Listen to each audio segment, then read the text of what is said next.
거룩하시고 자비로우신 하나님 아버지, 하나님의 크신 사랑을 진심으로 감사드립니다. 우리가 이 시간 하나님을 사랑하는 마음으로, 순종하는 마음으로 하나님께 간청하였습니다. 아버지, 이 간청이 하나님의 필연적인 뜻 안에서 하늘에 상달될 수 있도록 하시고, 하나님을 기쁘시게 하는 삶을 살고 하나님을 높이는 삶을 삶으로 말미암아 아버지 하나님께서 예비하신 그 복들을 다 받아 누리는 귀한 천국 백성들 될 수 있도록 도와주시옵소서. 심신이 연약한 자들이 유독 많이 있습니다. 하나님 모든 것을 아시지요. 하나님 말씀 안에서 바로 잡아주시고 회복시켜 주시고 예비하여 주시옵소서. 모든 말씀 예수 그리스도의 받들어 감사하며 기도드렸사옵나이다. 아멘. 사도신경으로 우리의 신앙을 고백하겠습니다. 전능하사 천지를 만드신 하나님 아버지를 내가 믿사오며 그 외아들 우리 주 예수 그리스도를 믿사오며 이는 성령으로 잉태하사 동정녀 마리아에게 나시고 본디오 빌라도에게 고난을 받으사 십자가에 못 박혀 죽으시고 장사한 지 사흘 만에 죽은 자 가운데에서 다시 살아나시며 하늘에 오르사 전능하신 하나님 우편에 앉아 계시다가 저리로서 산 자와 죽은 자를 심판하러 오십니다. 성령을 믿사오며 거룩한 공예와 성도가 서로 교통하는 것과 죄를 사해 주시는 것과 몸이 다시 사는 것과 영원히 사는 것을 믿사옵나이다. 아멘. 찬송가 338장 부른 후에 우리 한명경 집사님 기도 인도하시겠습니다.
하나님 말씀 보겠습니다. 마태복음 16장 5절에서 12절 말씀입니다. 제자들이 건너편으로 갈새 떡 가져가기를 잊었더니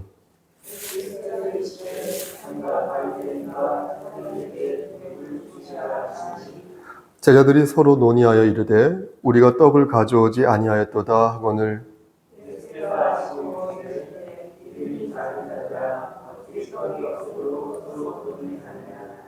너희가 아직도 깨닫지 못하느냐? 떡 5개로 5,000명을 먹이고 주운 것이 몇 바구니며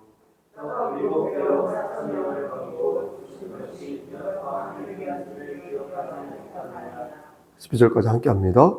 어찌 내 말한 것이 떡의 권함이 아닌 줄을 깨닫지 못하느냐? 오직 바리새인과 사두개인들의 누룩을 주의하라 하시니 그제서야 제자들이 떡의 누룩이 아니요 바리새인과 사두개인들의 교훈을 삼가라고 말씀하신 줄을 깨달으니라. 아멘. 하나님, 이 시간 간절히 바라고 하는 것은 우리 한명자 집사님과 그의 가정을 위해 기도합니다. 하나님께서 정하신 그때에 온 가족이 손에 손을 잡고 예배당에 나와 하나님의 영광을 돌리며 하나님을 찬양하는 시간 될 수 있도록 그날을 허락하여 주시옵소서. 아버지 하나님께서 함께하지 아니한다면 아무것도 할 수 없사오니 주여 그의 삶 위에 강권조로 역사하시사 그가 하는 모든 것에서 그리스도의 향기가 발하여질 수 있도록 하나님 축복하여 주시옵소서. 하나님 이 시간 하나님 말씀을 대언하고자 합니다. 하나님께서 함께하시사 반듯하게 말씀을 전할 수 있도록 도와주시옵소서. 예수 그리스도인 받들어 감사하며 기도드렸사옵나이다. 아멘. 우리말 속담에 여러분 잘 아시는 아는 것이 힘이다 라는 그런 속담이 있습니다. 이는 무슨 뜻입니까? 알아야 면장이라도 면장 맞죠? 한다는 그런 말과 연결될 것입니다. 뭘 알아야 뭘 할 수 있지 아무것도 모르면 어디 가서 명함도 내밀 수 없다라는 것 아니겠습니까? 그런데 또 다른 속담으로 모르는 게 약이다라는 속담도 있습니다. 이런 아마도 괜히 아는 척해서 너는 낭패 보지 말라라는 뜻일 것입니다. 차라리 쥐 죽은 듯 입을 다물고 있는 게 상책이라는 것인데 그럼 어떻게 하라는 것인지 알아야 된다는 것인지 몰라야 된다는 것인지 이 속담만으로는 정리가 안 되는 것입니다. 저는 이런 모순적인 두 개의 속담을 꿰뚫는 하나님의 말씀이 있다고 생각을 하는데 바로 잠언 1장 7절 말씀이 그것입니다. 여호와를 경외하는 것이 지식의 근본이다. 이 말씀이 바로 그것입니다. 그런데 미련한 자는 지혜와 훈계를 멸시한다 라고 말씀하셨습니다. 그러니까 어떤 때 나서서 내가 아는 척을 해야 하고 내가 어떤 때 물러서서 입을 다물어야 하는지 물을 때 결국은 하나님께 지혜를 달라고 비는 방법밖에 없다는 것입니다. 그러면 실제로 성령 하나님께서 저와 여러분들의 마음을 움직이셔서 요즘 말로 맞습니까? 낄끼빠빠, 낄끼빠빠, 그러니까 낄 때 끼고 요즘 말이 아닌가요 혹시? 빠질 때 빠질 수가 한참 간말인가요? 빠질 때 빠질 수가 있는 것입니다. 저는 어떻게 이것이 가능한지 곰곰이 말씀을 준비하면서 생각해 보았습니다. 하나님을 경외하면 여러분 한번 생각해 보세요. 하나님을 경외하면 우선 내가 한없이 작은 존재라는 것을 깨닫게 되지 않습니까? 한 치 앞도 내다볼 수 없잖아요. 우리 인생이. 그런 삶이 나의 인생, 나의 삶이라는 것을 알게 되지 않습니까? 그리고 그럼으로써 하나님의 주권을 인정하게 됩니다. 근데 놀라운 것은 하나님을 나의 주인으로 섬기는 순간 성령님이 나를 가만히 냅두지 않는다는 것입니다. 그러니까 하나님을 주인으로 섬기는 사람은 하나님의 인도하심을 받잖아요. 그렇죠? 그러니까 어디를 가든 무엇을 하든 하나님의 그 선하신 그 영역 안에 이렇게 가두어 있는 것이죠. 그 안에 있는 것이죠. 그렇게 되면 어떻습니까? 나는 하나님의 감찰을 받겠죠. 또 하나님의 안위를 받겠죠. 그래서 하나님을 멀리하는 사람과는 차원이 다른 삶을 살겠죠. 그래서 요한복음 11장 25절과 26절 말씀에 이렇게 고백하고 있는 것입니다. 말씀하고 있는 것입니다. 예수님께서 말씀하신 건데요.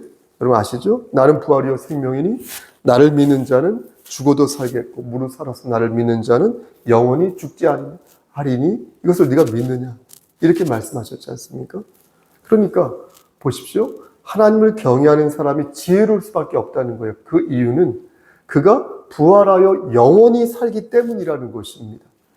지옥불에서 사는 게 아니라, 지옥불에서 영원히 사는 게 아니라 하나님과 함께 영원한 복락을 누릴 수 있게 낄끼 빠빠, 낄 때 끼고 빠질 때 빠지는 그런 모습을 보일 수 있다는 것입니다. 근데 여전히 이렇게 여러분들에게 말씀드려도, 설명을 드려도 그 설명이 부족한 것 같은 느낌은 저만의 혹시 느낌입니까? 영원히 사는 것과 지혜로운 사람이 어떻게 연결이 됩니까? 여러분 생각해 보십시오. 모든 시행착오에는 인간의 욕망이 들어있는 것을 보게 됩니다. 욕망이 지나치니까 실수를 하는 것이죠. 욕망이 지나치니까 중요한 것을 놓치는 것 아니겠습니까? 그런데 우리의 욕망을 우리가 만약 하늘에 두게 되면 우린 욕망에 눈이 멀지 않는다는 것입니다. 무엇이 중요하고, 그렇죠? 무엇이 급한지 현명한 판단을 내릴 수 있게 된다는 것입니다. 그러니까 우상을 숭배하지 않는다는 것은요, 종교적인 어떤 신념을 지킨다는 그런 의미만 있는 게 아니라 우상 숭배에 따른 비합리적이고 무절제한 행동을 하지 않는다는 것입니다. 여러분 구슬한다고 생각해 보십시오. 저는 어렸을 때 구슬 많이 봤는데요. 수요일만 되면 우리 동네 맨날 구슬했어요. 그 무당이. 수요예배 드리러 갈 때마다 그 거리에 무당이 구슬했어요. 그때마다 그 무당이 저를 보는 눈빛이 안 좋았어요. 전 사실 무서웠어요. 초등학교 때 거길 지나갈 때마다, 수원 세리동 언덕을 지나갈 때마다 계속 매주 무당을 구슬하더라. 그런데 여러분 구슬할 때 얼마나 많은 무절제함과 비용이 듭니까?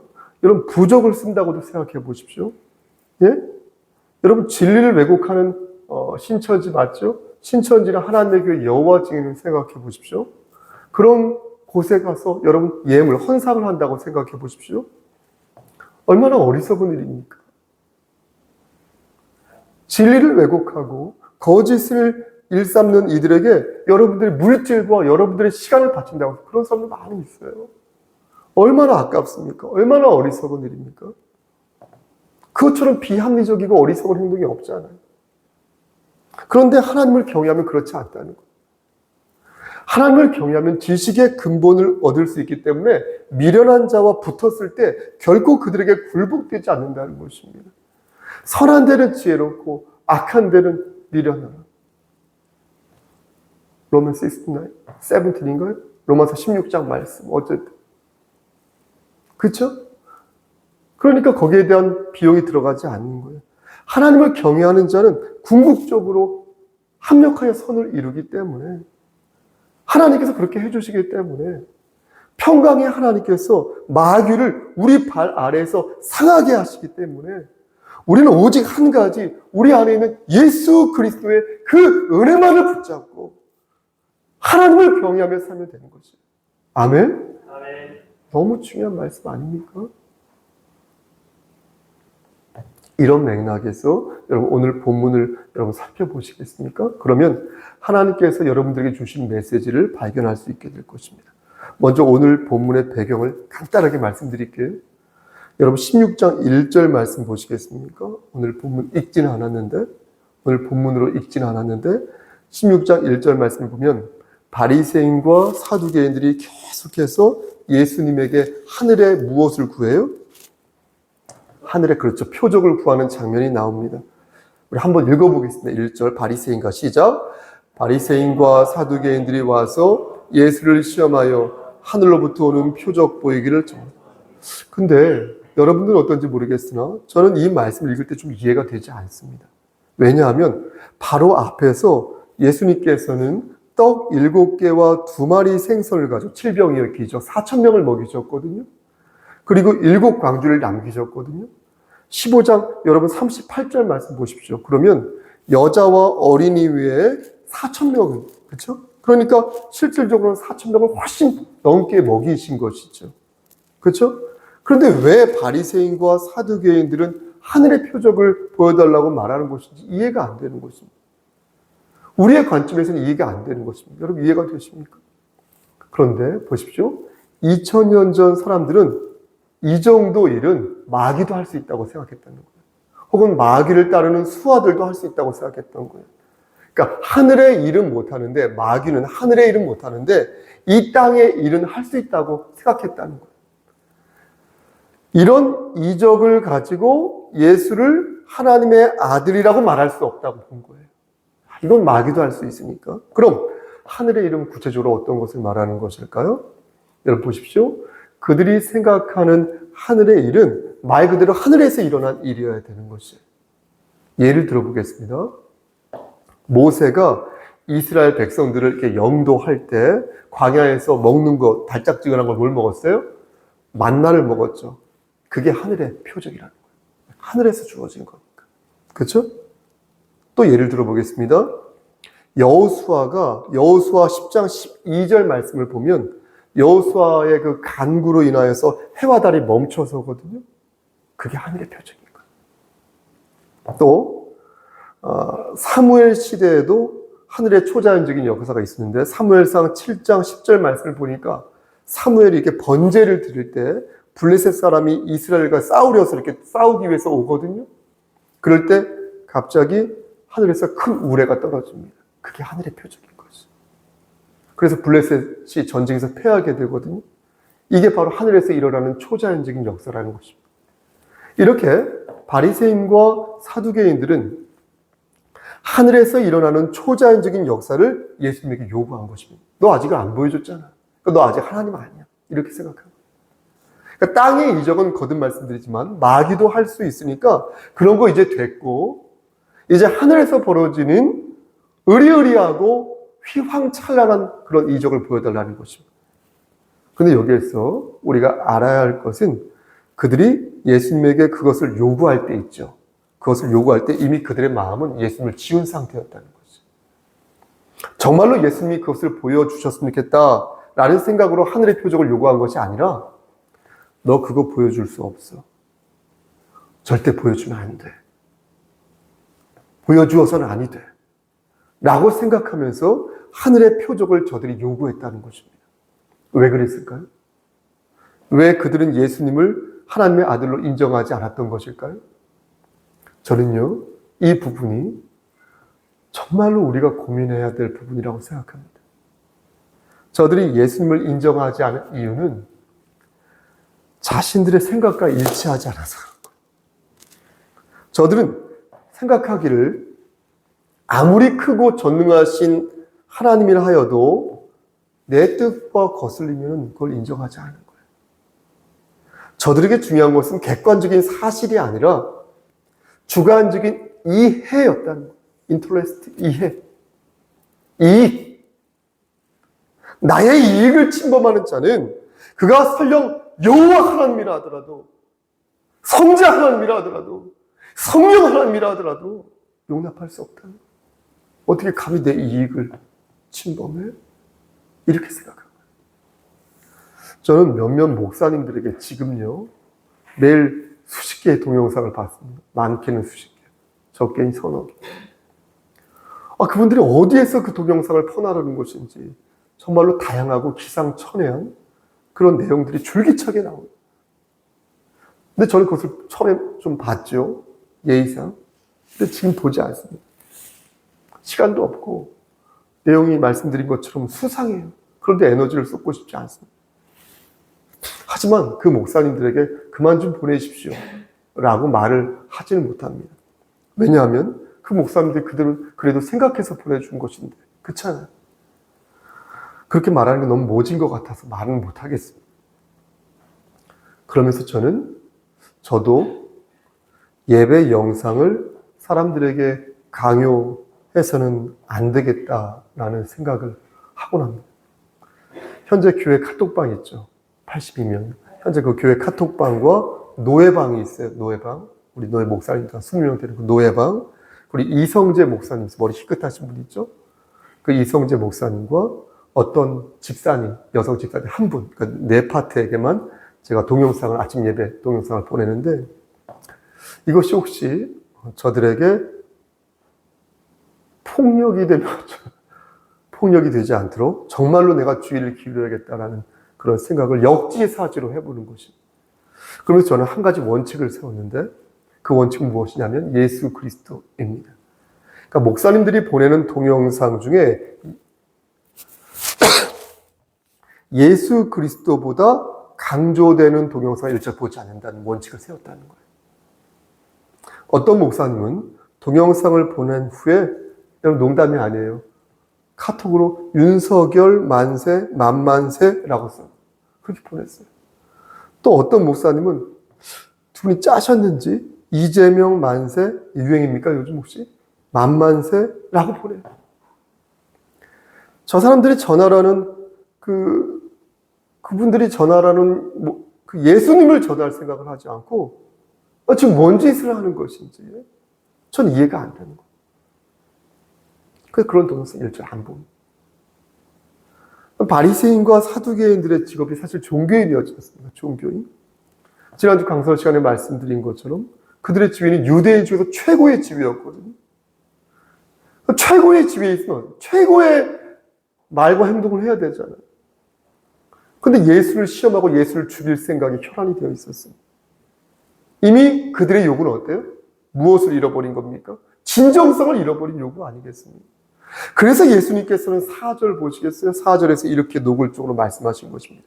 우리 함께 16장 4절 말씀을 합독하겠습니다. 악하고 시작.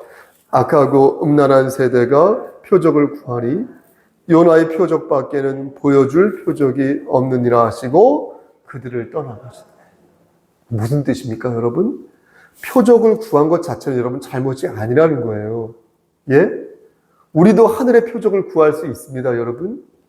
하나님께서는 하늘의 표적을 통해서 어떤 우리에게 확신을 심어주실 수 있습니다. 그런데 여기에는 조건이 있다는 것입니다.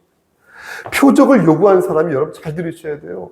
표적을 요구한 사람이 반드시 진실한 심령을 가지고 있어야 한다는 거예요. 하나님을 시험하기 위해서 하늘의 표적을 구하는 것이 아니라 진실한 진정한 심령을 가지고 하나님께 요청해야 한다는 거예요. 그런데 바리새인과 사두개인들은 그렇게 하지 않았다는 거예요. 그들의 마음엔 진정한 심령이 없었다는 거예요. 그래서 요나의 표적만을 언급하면서 내가 너희에게 표적을 보여줄 것이 없다, 이렇게 말씀하신 거예요. 얼핏 생각하면 어떻습니까? 보여주시지 예수님 거죠. 왜 그러셨을까? 이렇게 생각할 수 있습니다. 근데 보십시오. 만약 하늘의 표적을 확실하게 예수 그리스도께서 보여주셨다면 지지층을 확실하게 결핍할 수 있지 않았습니까? 그렇죠?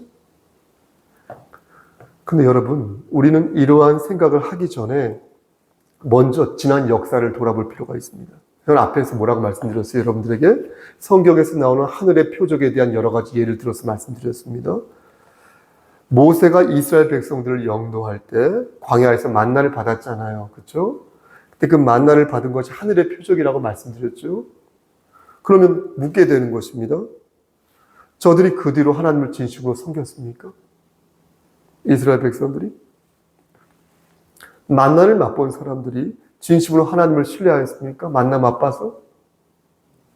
여러분, 큰 우레를 만난 블레셋 사람들이 갈팡질팡하여서 전쟁에서 졌을 때 그때 그 뒤에 이스라엘 백성들이 그 뒤로 하나님만을 섬기며 하나님을 신뢰하였습니까? 갈멜산에서 엘리야가 그 바알의 선지자 450명 맞죠? 450명과 한판 붙었을 때에 그 바알을 믿던 저들을 철저하게 이겼지 않습니까?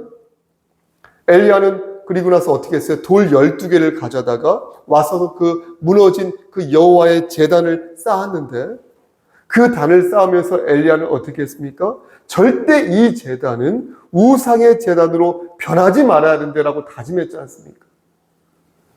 그렇죠? 다시는 여호와의 제단이 무너지지 않고 계속해서 이어져서 사람들이 하나님께 예배드리길 원했지 않습니까? 근데 어떻게 됐어요? 그 뒤에? 엘리야의 바람대로 그렇게 됐습니까?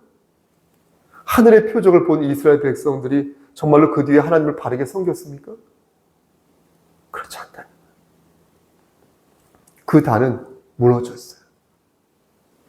완전히 무너져서 더 이상 사람들이 찾지 않는 곳이 되었습니다. 물론 지금 복원이 됐어요. 그래서 그곳에 예배를 드린다고 하지만 그때 하늘의 표적을 보았던 이스라엘 백성들은 신앙의 그 결계를 끝까지 지키지 못했습니다. 그렇다면 바리새인과 사두개인들은 어땠을까요? 어떻게 하면 예수를 죽일까, 예수를 시험할까, 그것만 생각하였던 저들이 하늘의 표적을 보았을 때 진실한 심령을 가지고 하나님 앞에 무릎을 꿇었을까요? 저는 그렇게 생각하지 않습니다. 그들은 이미 예수를 부인하고 있었다는 거예요. 마음속에 예수를 지웠다는 거예요. 악하고 음란하게 예수를 바라보았고 자신들의 사사로운 이익과 정치적인 야욕을 위해서 예수를 죽일 생각을 했다는 거예요. 내가 쟤를 어떻게 죽일까? 이런 가운데 제자들과 예수님이 배를 타고 갈릴리 호수를 이렇게 가로질러 간 것입니다. 그때 예수님과 함께 있었던 제자들은 총 12명이었는데 사실은 그보다 훨씬 제자 숫자가 많았습니다. 많은 사람들이 추종하고 있었습니다. 여러분 15장 39절 말씀 보시겠습니까? 15장 39절 말씀 보면 예수님께서 무리를 어떻게 하세요? 그렇죠. 흩어보내시는 장면이 나옵니다. 그런데 사람들은 칠병이의 기적으로 엄청나게 예수를 좋아하게 되거든요. 예수랑 같이 있으면 먹고 사는데 지장 없다고 생각하거든요. 부귀영화를 누릴 수 있다고 생각하거든요. 예수님은 그들의 마음을 간파하신 거예요. 그래서 강제적으로 그들을 떼어내신 거예요. 그래서 그들로부터 벗어나기 위해서 배를 타고 마가단, 머문 곳이 마가단이었기 때문에 마가단 맞은편 그 건너편으로 이 배를 타고 향하신 것입니다. 그런데 제자들이 급하게 이 마가단에서부터 나오느라 이 칠병이어의 기적에서 남은 떡이 있죠. 이걸 가지고 나오지 못했던 거예요. 마가단에서 바리새인과 예수님이 크게 충돌하여서 급하게 나왔거든요. 그러하기에 사실 여러분 생각해 보십시오. 예수님께서는 제자들이 떡 갖고 나오지 못한 것에 대해서 화를 부리실 이유가 없었습니다. 그리고 뭐라고 말씀하실 생각도 없었습니다. 그런데 제자들이 괜히 찔린 거예요. 그래서 예수님의 마음을 넘겨짚은 것입니다. 예수님께서는 6절 말씀에서 뭐라고 말씀하십니까? 이렇게 말씀하십니다. 제가 읽어볼게요. 이것은 예수님께서 이르시되 삼가 바리새인과 사두개인들의 누룩을 주의하라 하셔요. 그렇죠? 누룩을 주의하라고 하시니까 제자들은 속으로 생각하기를 지금 예수님께서 떡 챙기지 못해서 뭐라고 이렇게 생각한 거예요. 그렇죠? 그러니까 예수님은 전혀 그런 의도로 말씀하신 것이 아닌데 그러니까 저들의 머릿속에는 온통 떡 생각만 있었다는 거예요. 예수님의 말씀을 그래서 잘못 이해했다는 거예요. 내가 어떤 것을 품고 있느냐, 지금 여러분들이 어떤 생각을 하고 있느냐에 따라서 하나님의 말씀이 다르게 느껴진다는 거예요. 내가 어떤 것을 품고 있느냐에 따라서 예수님의 그 말씀이 다르게 이해되어진다는 거예요. 내 마음이 옥토의 마음이라는 것은요, 내가 가진 선입견과 내가 가진 이해를 내려놓고 온전히 하나님 말씀을 순종하면서 받는다는 그런 의미인 거죠. 근데 제자들은 그렇게 하지 않았다는 거예요. 그래서 예수님께서 누룩을 말씀하시자 제자들은 지금 예수님이 떡 갖고 오지 않아서 저렇게 말씀하시는 거구나. 누룩 말씀하시는 거구나. 누룩 하시잖아요. 그래서 화가 나셨나 보다 라고 생각한 것입니다. 예수님께서는 그 모습을 보시고 8절에서 이렇게 말씀하십니다. 우리 함께 8절 말씀을 오늘 말씀이 좀 긴데요. 8절 말씀을 한 번 더 합독하겠습니다. 믿음이 시작. 믿음이 작은 자들아 시작. 믿음이 작은 자들아 어찌 떡이 없으므로 서로 논의하느냐. 그러니까 예수님께서는 제자들의 믿음 없음을 안타깝게 여기셨다. 이 말씀에서 예수님이 콕 집어서 지적하신 것은 제자들이 물질 중심의 생각을 하고 있었다는 거예요. 그러니까 무엇을 정확히 알려면 물질 중심의 사고가 아니라 하나님 중심의 사고를 해야 하는데 지금 제자들의 머릿속에는 물질만 생각하는 거예요. 내가 떡을 가지고 왔어야 했는데 물고기 2마리에 떡 7개 7병의 기적 그거 딱 어린이용 그 도시락보다 살짝 좀 많은 양인데 지금 예수님까지 포함해서 13명이니까 내가 최소한 한 사람당 하나씩 13개를 가지고 왔어야 되는데 내가 왜 이랬을까? 다시 예수님에게 여기 있는 떡 하나 가지고 7병의 기적을 일으켜보세요 라고 말할까?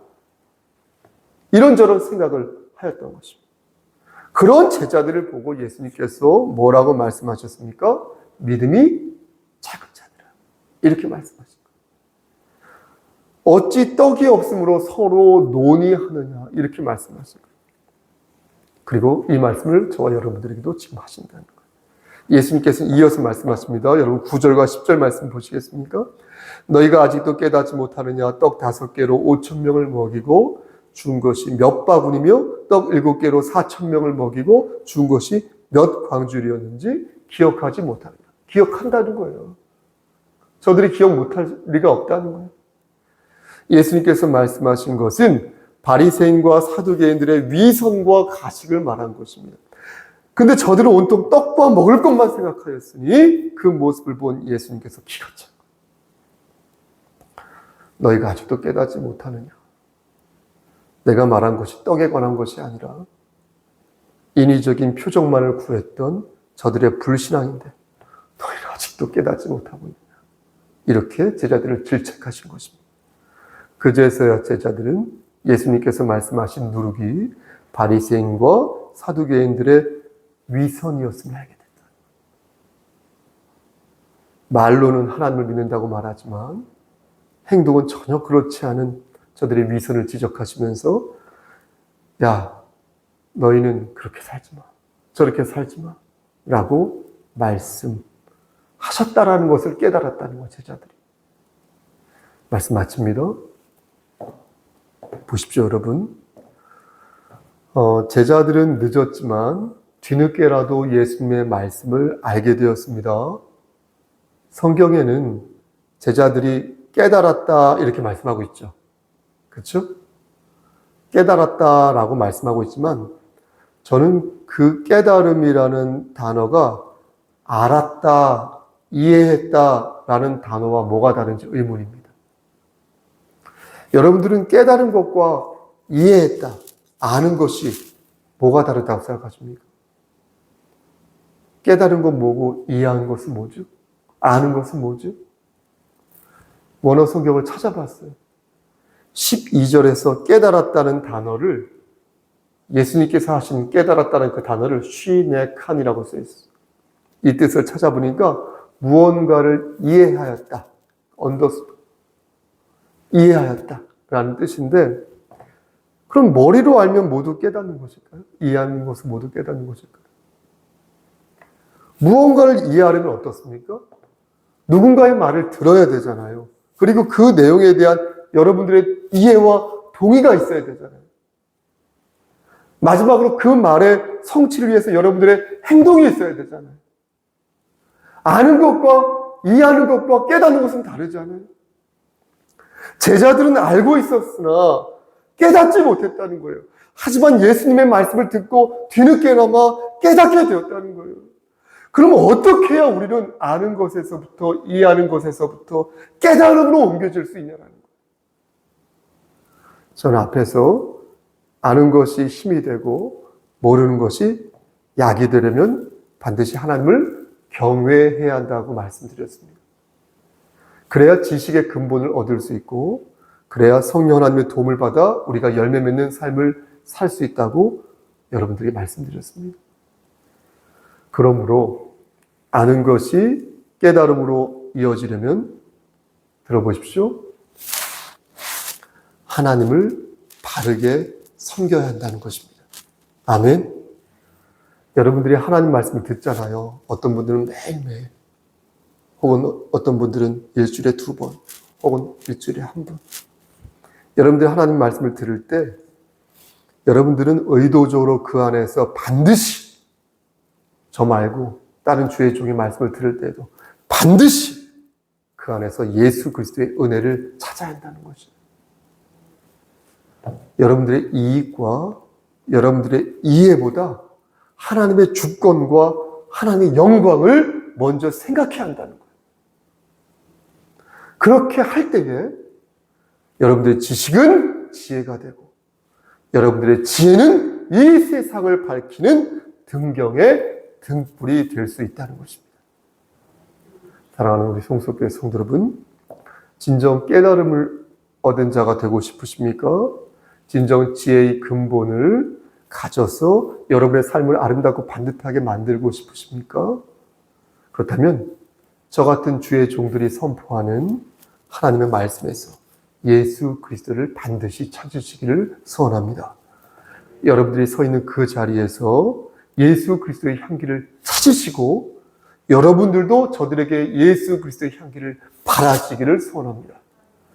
모든 것에서 여러분들이 정말 모든 것에서 여러분들이 예수 그리스도를 발견할 때 여러분들은 진정 깨달음의 달인이 될 수 있을 것이다.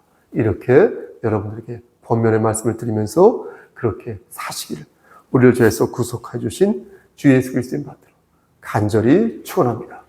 아멘. 하나님 감사합니다. 좁은 입으로 하나님 말씀을 태어나였습니다. 우리가 거한 그 자리에서 모든 것에서 하나님의 사랑이시고 언약이신 예수 그리스도를 발견할 수 있도록 도와주시옵소서.